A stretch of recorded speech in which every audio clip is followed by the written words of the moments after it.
Oi, pessoal, tudo bem? A gente está de volta e hoje a gente vai falar um pouquinho sobre a gestão em ambulatórios, em emergências e pronto-socorros. Para a gente começar essa conversa, a primeira coisa que vocês precisam saber é que o Ministério da Saúde instituiu a rede de atenção a urgências e emergências pela Portaria 1600 de 2011, objetivando justamente assegurar ao usuário um conjunto de ações e serviços em situações de emergência e urgência com uma maior resolutividade. Para isso, foi verificado que era fundamental que as três esferas de governo, ou seja, federal, estadual e municipal, atuassem de uma forma integrada para permitir uma organização adequada dessa assistência, uma articulação entre os vários pontos da rede de atenção à saúde e a definição dos fluxos e encaminhamentos para o sistema e para o paciente.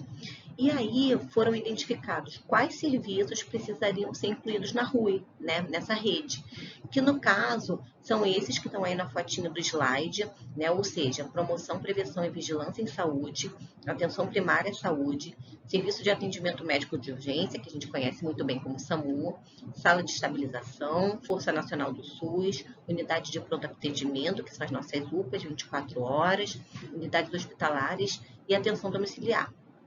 Então, cada um deles tem um objetivo, Por exemplo, o componente de promoção, prevenção e vigilância em saúde, ele objetiva estimular e fomentar o desenvolvimento de ações de saúde, de educação permanente voltada para a vigilância e para a prevenção das violências e acidentes, das lesões, das mortes no trânsito e das doenças crônicas não transmissíveis. Agora, se a gente fala da atenção básica em saúde, a gente está falando de ampliação de acesso, de fortalecimento de vínculo e de responsabilização e dos primeiros cuidados às urgências e emergências num ambiente adequado, até a transferência, ou seja, até o encaminhamento a outros pontos de atenção quando for necessário, justamente com a implantação do acolhimento, com classificação de risco, análise das vulnerabilidades e por aí vai. Já o SAMU e as centrais de regulação médica de urgência, o que eles fazem? Eles objetivam que o paciente chegue precocemente, após ter ocorrido um agravo à sua saúde. Então, é preciso garantir o atendimento ou o transporte adequado para um serviço de saúde que esteja devidamente hierarquizado e integrado ao SUS. Sala de estabilização, o objetivo é funcionar como um local de assistência temporária, para a estabilização dos pacientes críticos, vinculado a um equipamento de saúde, articulado, conectado aos outros níveis de atenção, para um posterior encaminhamento à rede de atenção à saúde pela Central de Regulação de Urgências.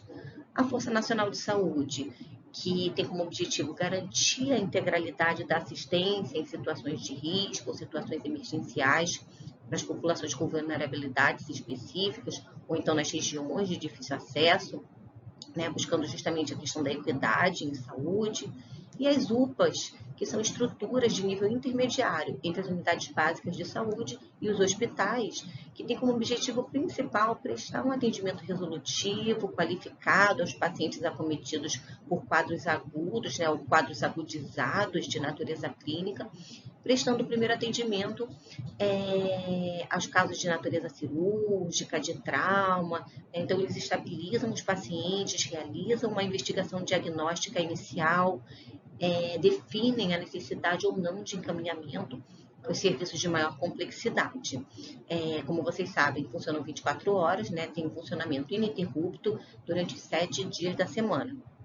E a atenção domiciliar, que objetiva a reorganização do processo de trabalho das equipes que prestam cuidado domiciliar na atenção básica, ambulatorial e hospitalar, visando justamente a redução da demanda por atendimento hospitalar ou a redução do período de permanência de pacientes internados, busca a humanização da atenção, a desinstitucionalização, a ampliação da autonomia dos usuários e, por fim, o que a gente chama, que a gente vai tratar nessa aula, que é a atenção hospitalar, que objetiva organizar a atenção às urgências nos hospitais, atendendo a demandas espontâneas, ou mesmo demandas referenciadas, e funcionam também como retaguarda para os outros pontos de atenção às urgências de menor complexidade. Bem, pessoal, mas vocês vão ver que essa unidade também fala de ambulatório, né? E ambulatório é aquela unidade de saúde que está dedicada a assistir o paciente que não está internado ou que precise de observação por no máximo 24 horas, tá? Então, se eu falo de mais de 24 horas, eu não estou falando mais de ambulatório, estou falando de unidade de internação. E todas as ações desenvolvidas por essa unidade, elas podem estar relacionadas aos níveis primário, secundário e terciário. No nível primário, são as unidades básicas de saúde, que realizam todas aquelas ações de promoção, proteção, recuperação da saúde. No nível secundário, os ambulatórios hospitalares, né, que a gente tem as consultas com os especialistas. E no nível terciário, estão os ambulatórios de especialidades fora do ambiente hospitalar.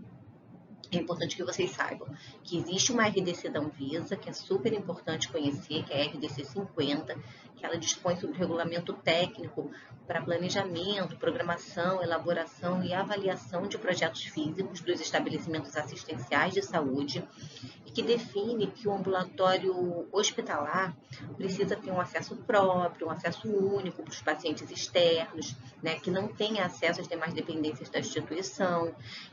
Descreve os ambientes fundamentais da estrutura do ambulatório, como sala de espera, sala de registro, sala de preparo, de curativo, de inalação, sanitários para os pacientes, para os funcionários, além de pelo menos 4 consultórios multiprofissionais. Bem, agora a gente precisa entender como é que funciona o fluxo dos pacientes dentro do SUS. E essas figuras do slide elas ajudam bastante a entender isso, né? Primeiro, a gente tem um desenho de um sistema fragmentado e hierarquizado, está representado pela pirâmide. É um sistema organizado de forma hierárquica. O que é isso? Significa que a base é a atenção primária, né? A unidade básica de saúde, seguida pela média complexidade, e no topo da pirâmide está a alta complexidade.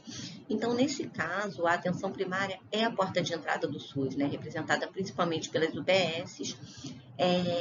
E por aqui nós temos as ações de promoção, proteção, aquele caráter preventivo que vocês já conhecem bem. A atenção secundária, compreendida pelos serviços especializados, né, que estão nos hospitais e nos ambulatórios, e as unidades de pronto atendimento também se encaixam nesse nível, e na atenção terciária temos os atendimentos complexos prestados em hospitais de grande porte.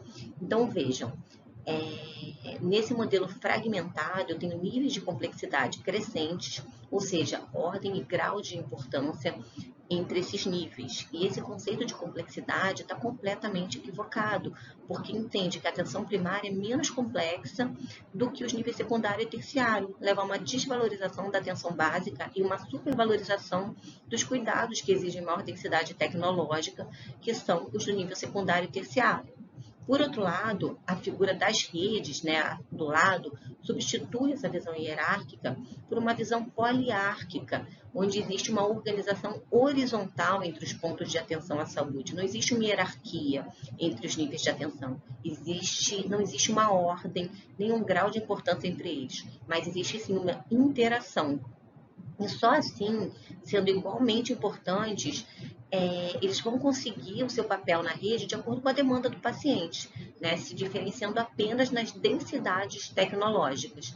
Então, pessoal, essa figura traz uma mudança radical da organização do SUS, onde o acesso preferencial do paciente ao sistema de saúde, preferencial não é único, é a atenção primária, né, responsável pela coordenação do paciente no sistema, ela seria a grande coordenadora desse fluxo, mas todos os serviços poderiam referenciar o paciente entre si, respeitando as necessidades de cada indivíduo. A gente sabe que na prática existe uma grande distorção no uso dos serviços e que grande parte da população acaba indo direto para as urgências e emergências, ao invés de ir para a UBS, né? Mesmo quando as suas demandas não são de fato urgência e emergência, isso é fato, e se deve a inúmeros fatores, como dificuldade de agendar consulta nos serviços de ABS, baixa disponibilidade de exame, que compromete o diagnóstico médico, dificulta também, né, a escolha do tratamento mais adequado, horário de funcionamento, né, que corresponde ao mesmo que muitos brasileiros estão trabalhando. E esse fenômeno impacta diretamente na qualidade de atendimento dos hospitais, que não têm uma estrutura, recursos humanos, recursos financeiros nem tecnologia suficiente para dar conta de toda essa demanda. Então, leva a uma superlotação das emergências hospitalares, que são alvo de constantes matérias, né, no nosso meio de comunicação. E aí, para dar conta dessa demanda cada vez maior, esses serviços também precisam se organizar, se redesenhar.